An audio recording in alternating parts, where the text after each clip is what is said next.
Welcome to another episode of our Photoshop tutorial series.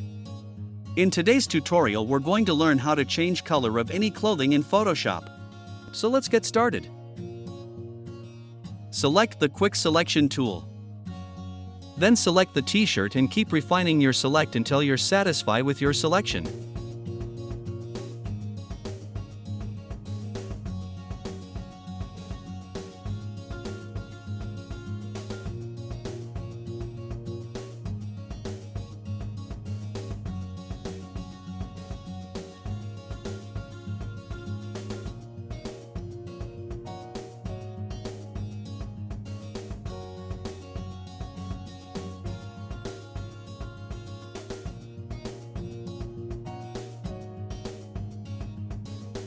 Then click here and to select New Adjustment Layer, then select Solid Color.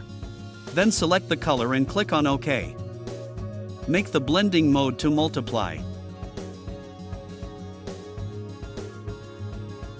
You can always double-click and change the color.